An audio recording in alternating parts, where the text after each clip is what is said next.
corporate executive turned award-winning entrepreneur, Dionne DG McGee blends real-world experience with high-energy storytelling to help audiences shift from overworked to unstoppable. Please help me welcome her to the stage.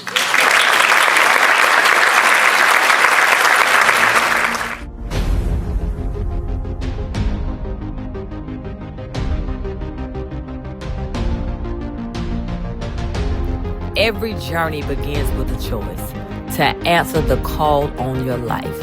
I was born in a small town in eastern North Carolina where faith, family, and perseverance were everything. From the classroom to college to the corporate boardroom to creating my own lane, every chapter has been about finding my roar and helping others find theirs. I've learned that success is temporary, but significance is forever. Legacy isn't something we leave, it's how we lead.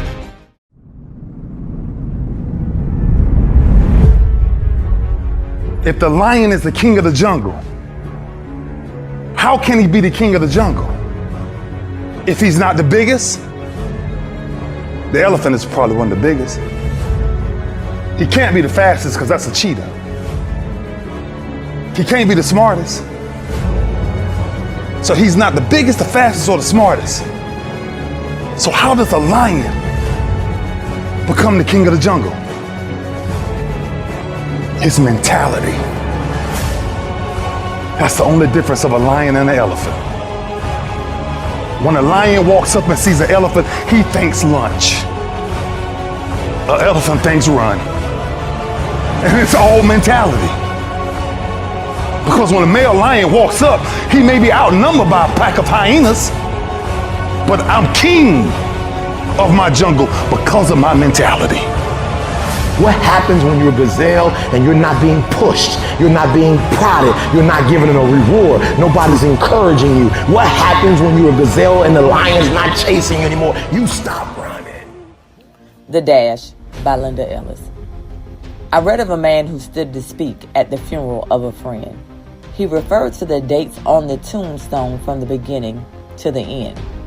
He noted that first came the date of birth and spoke the following date with tears. But he said what mattered most of all was the dash between those years. For that dash represents all the time that they spent alive on earth. And now only those who love them know what that little line is worth. For it matters not how much we own, the cars, the house, the cash. What matters is how we live and love and how we spend our dash. So think about this long and hard. Are there things you like to change? For you never know how much time is left that can still be rearranged.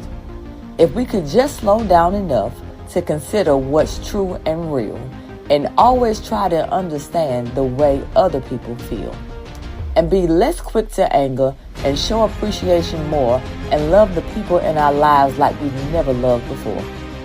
If we treat each other with respect and more often wear a smile, remembering that this special dash might only last a little while.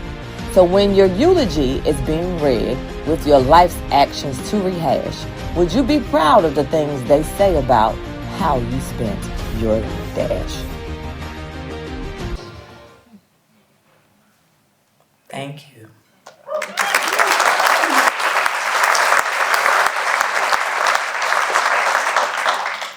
I was invited here tonight to talk about legacy, something that is near and dear to my heart.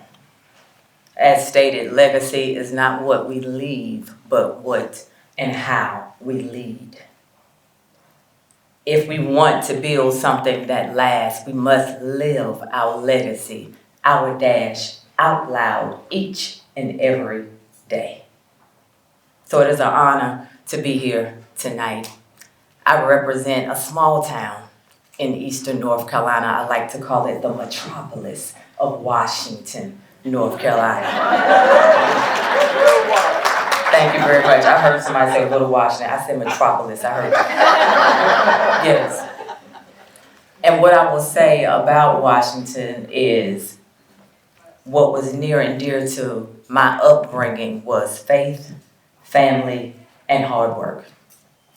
It was necessary for me to be in this space, to stand in this room with you all here tonight. And in that small town, I remember my upbringing, growing up in school and my teachers writing on my progress report to my mom. She's bright, but she talks a lot. What my teachers saw as a distraction ended up being my destiny. Who knew that my voice, this voice, would one day be the voice to help others find theirs? The plan was set from my parents: get a good education, get a good job, work that job for 25 years, get the gold watch, right? Retire and run off into the sunset, right? That was the plan. And I was well on my way to the strategy that my parents had set before me. And I had the job, I had the career, the corner office, the salary, all the things. But one day, I sat in that office and I had a conversation with myself.